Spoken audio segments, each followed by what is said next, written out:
امروز 12 март است و شما برنامه خبری رادیو озодӣ رو مستقیما تماشا دارید. شعله گلخوج هستم. در کنارتون سلام. نخست توجه کنید به سرخط موضوعها.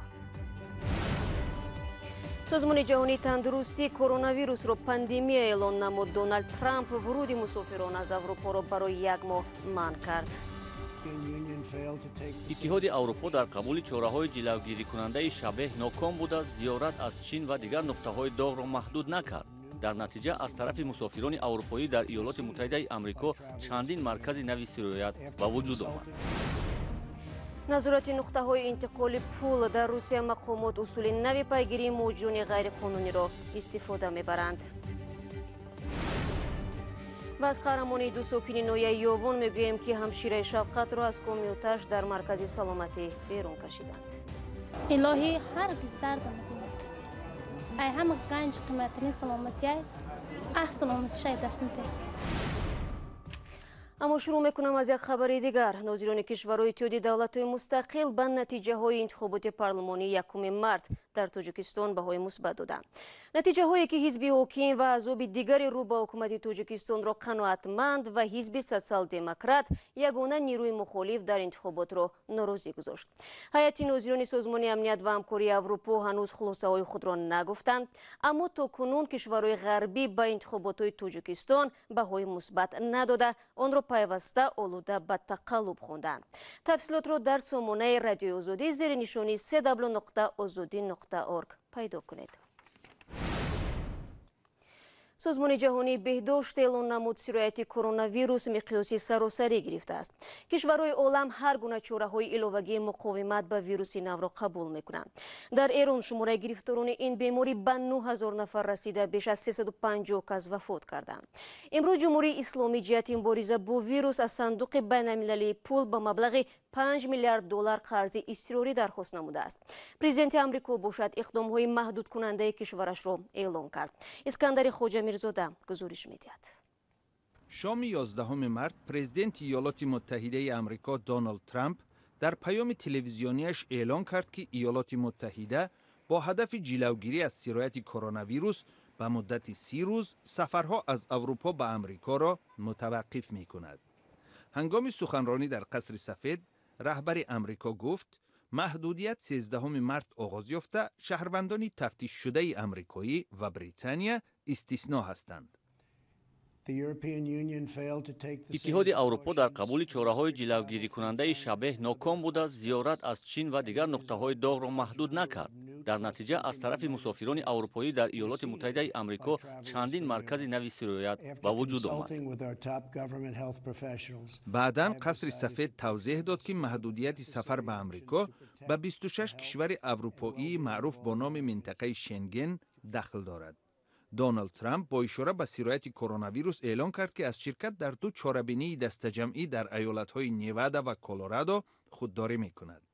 در ایالات متحده آمریکا شمار گرفتاران کرونا ویروس و یا بیماری کووید 19 به 1000 نفر برابر شده است.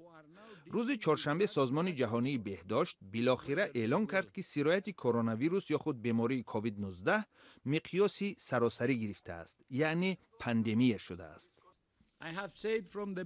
من از ابتدا گفته بودم که کشورها باید با اشتراک تمام حکومت، اشتراک تمام جامعه، استراتژی فراگیر جلوگیری از سرایت را بنیاد نموده حیات انسانها را نجات و تأثیر این بیماری را کاهش دهند. در اظهارات تدروس ادحانوم گبریسوس که 11 مارت در شهر ژنو نشر آمده است که کووید 19 در 114 کشور عالم تصدیق شده، بیش از 118,000 نفر گرفتار این بیماری هستند. در این مدت 4291 نفر از کووید 19 به هلاکت رسیدند.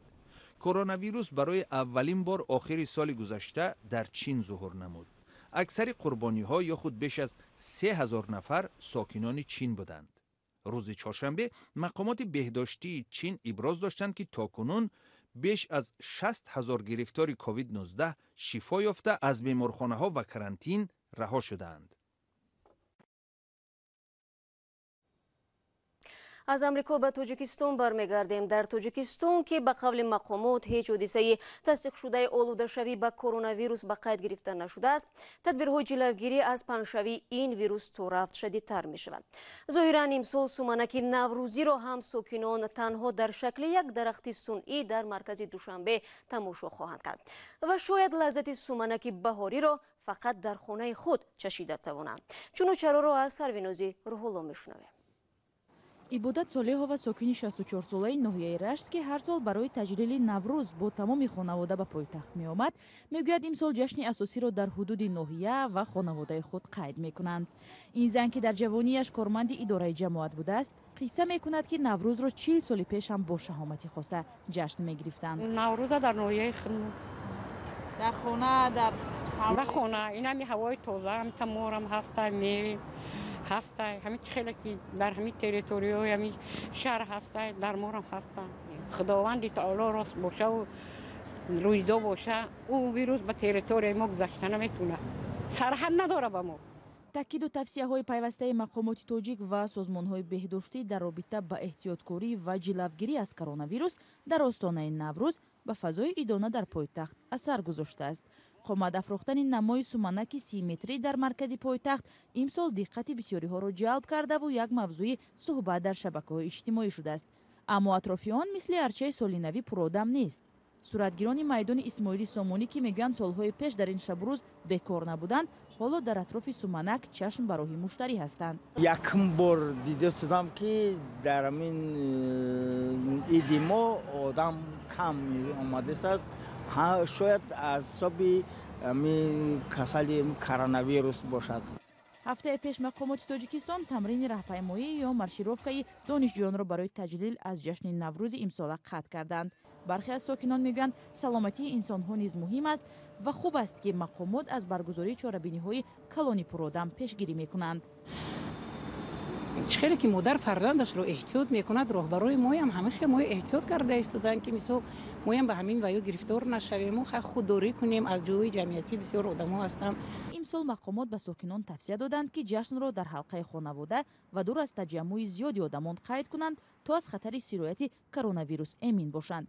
ҳарчанд то ҷашни наврӯз 10 рӯзи дигар боқӣ мондааст, вале сокинон мегӯянд имсол талош мекунанд эҳтиёткор бошанд. гузориши сарвинози рӯҳулло буд. дар воқеъ корбарони радиои озодӣ ин шабу рӯз мегӯянд ки дар Хуҷанд машқи ҳазоро хонанда ва донишҷӯ мегузарад. онҳо барномаи ҷашни асосии наврӯзи имсола дар маркази вилояти Суғдро тамрин мекунанд. ва ё шояд онҳо аз нигарониҳои аҳли олам хабар надоранд. шумо барномаи хабари радиои озодиро тамошо доред. дар Русия мақомот усули нави пайгирии муҳоҷирони ғайриқонуниро рӯи даст гирифтанд. бо ташаббуси додситонӣ дар шаҳри Маскав минбаъд мақомот аз рӯи нуқтаҳои интиқоли пул маконҳои асосии муҳоҷиронро назорат мекунанд. шаҳри Маскав аз маконҳои аслии будубош ва кори муҳоҷирон аз ҷумла аз Тоҷикистон аст. Абдулло Ашуров ин мавзӯъро пайгирӣ кард ва қабл аз барнома ман аз ӯ дар бораи шеваи нави назорати муҳоҷирон дар Маскав суол кардам. медонед шаҳло, шеваи нав назорати нуқтаҳои интиқоли пул аст ва ин ташаббус на аз мақомоти пулис балки додситонии шаҳри Маскав мебошад. додситони шаҳри Маскав Денис Попов дар як мусоҳиба бо хабаргузории расмии ТАСС гуфтааст ки ниҳоди зери раҳбарии ӯ барои назорати муҳоҷирон аз шеваи нав кор гирифт. додситонии Маскав бо кӯмаки идораи назорати молиявии Русия Росфинмониторинг акнун нуқтаҳои интиқоли пулро назорат мекунад ва ҷое ки ин нуқтаҳо зиёданд ва амалиёти пулфиристӣ бештар, гирду атрофи онро бештар зери назорат мегиранд. бо ин усул додситон гуфтааст онҳо маконҳои асосии будубоши муҳоҷиронро пайдо мекунанд ва албатта тавре мақомдорони Русия одат карданд маъмулан номи муҳоҷирон ҳамроҳ бо ҷинояткорӣ, дуздӣ ва кори ғайриқонунӣ гирифта мешавад. барои мисол додситони Маскав гуфтааст ки гӯё ҳар ҳафтумин куштор, ҳар сеюмин ҳодисаи ғоратгорӣ ва ҳам ҳар дуввумин ҷинояти таҷовузро муҳоҷирон анҷом медоданд. абдулло, оё мақомоти Маскав аллакай аз ин усули назорати муҳоҷирон кор гирифтанд ва оё натиҷаҳояш маълум аст ё не? شهلا طور دادستانی مسکو گفته است محض با همین اصول آنها مثلا معین کردند که در نزدیکی ایستگاه متروی پیچتنیکی در مسکو 25 نقطه انتقال پول فوق العاده فعال هستند. از این رو دادستان ها به تفتیش این منطقه پرداختند. با ادعای دادستان از این منطقه یک مکانی بود و باش بزرگی مهاجرانی که غیر قانونی فعالیت میکردند آشکار شده است. با گفته او نظارت آنها آشکار کرده است که در سال گذشته 2019 از مسکو به کشورهای آسیای میانه تاجیکستان، قرقیزستان و ازبکستان 25 میلیارد روبل انتقال یافته است. اما همگی 644,000 نفر در مسکو با پتن فعالیت میکردند. از این رو دادستانی مسکو اشاره کرده است که شمار زیادی مهاجران در شهر هنوز غیر قانونی فعالیت دارند. با گفته او در شهر مسکو بیش از 4.5 میلیون نفر مهاجر است و تنها سال گذشته مقامات 10,500 مهاجران را از شهر به کشورهایشان اخراج و یا دپورتاسیا کردند. ҳамкорам Абдулла Ашуров буд. Зимнан дар аксари ҳолат худи муҳоҷирони шикоят мекунанд бо вуҷуди он ки ҳама асноди буду бошашон қонунист ва патент доранд, аммо милисаҳо сарфи назар аз ин пайваста пулситонӣ мекунанд. мақомти ёвон ду ҷавони сокини ин ноҳияро барои рафтори ҷавонмардонаашон қадрдонӣ карданд. охири ҳафтаи гузашта ин ду ҷавон замоне ки бархеҳо сохтори маркази саломатиро ба навор мегирифтанд, ҳамшираи шафқат Миҷгона Иброҳимоваро аз марг наҷот доданд. ҳамкорони мо Алишер Зарифӣ ва Афсона Акобиршоева аз ёвон тафсилоти бештар доранд. акмал ва анвар сокинони 36-солаи ноҳияи ёвон дӯст ва ҳамсабақ ҳастанд. шуғли аслии онҳо мисли ҳазор ҷавони тоҷик дар муҳоҷирати корӣ дар Русия аст. исми ин ду ҷавон замоне рӯи забонҳо афтод ки Миҷгонаи 27-сола ҳамшираи шафқати маркази саломатии ёвонро аз оташсӯзӣ дар ошёнаи панҷуми он бино ҷавонмардона наҷот доданд. ман худам ки дар вақташ хондагиам иҷора ҳамаша медонам, тамомкадаги ҳами палестин ҳастам. медонам ки сеюм этаж буромдем у кришини паст айҷа лестница аз бо буромдем боло ай боло банда партуфта гирифтем. ҳангоме ки акмал ва анвар ба наҷоти Миҷгонаи дар ошонаи панҷум дар муҳосираи оташу дуд дармонда мешитофтанд, мардуми зиёд аз поён ин саҳнаро назорат мекарданд. оташнишонҳо он замон аз пушти бинои маркази саломатӣ аз ошонаи чаҳорум ҳудуди 8 нафарро наҷот медоданд. онҳо ҳатто хабар надоштанд ки дуд дар ошонаи панҷум ҳам печида ва як ҳамшираи тиббиро дар муҳосира қарор додааст. банда як бародармон овард, гуфт ма банди хуб дору мақсад, гуфтем биёр банда овард, ба ҳамун банди ҳамун бародар мисол мо ҳамин кора кардем. мо барои чи бисёрӣ ба болои бом набуромадем, мақсад ҷои хуб набуд. баъд лестницае ки мо буромадем ҳамун лестница мақсад қувват намекард. бисёрӣ ки мо дар он лестница мисол мебуромадем мумкин ки лестница меғалтид. мо ҳам маслиҳат кардем ки ҳамин ду кас буромадем, банда мақсад бастем, дарав ҳамун кора буд кардем. духтара худаш миён нужда баст, аммо банда дар дигар ҷо барои қапидани худмон дар дигар ҷо бастем. Миҷгона Иброҳимова 5 соли ахир дар маркази саломатии ноҳияи ёвон ба сифати ҳамшираи шафқат кор мекунад. субҳ вақте ба кор омад ва либосашро иваз карда хост аз утоқ барояд, аллакай тамоми ошёнаи панҷумро дуди сиёҳи ғализ печонида буд.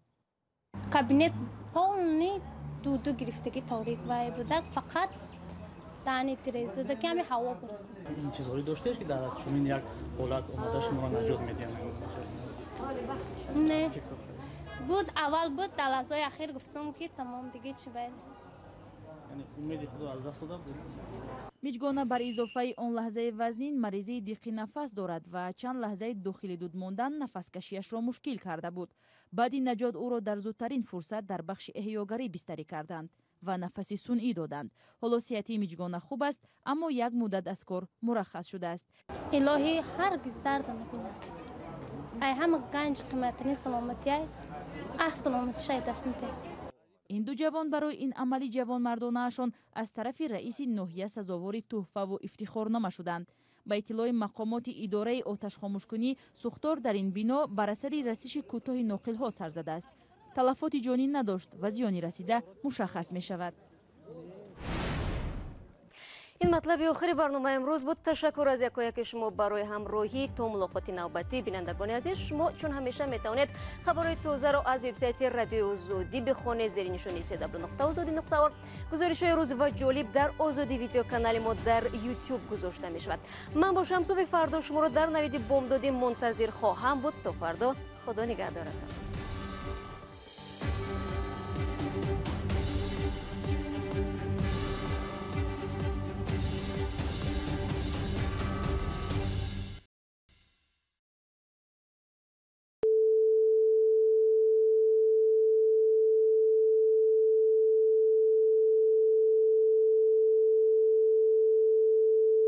This is Radio Free Europe, Radio Liberty, Praha.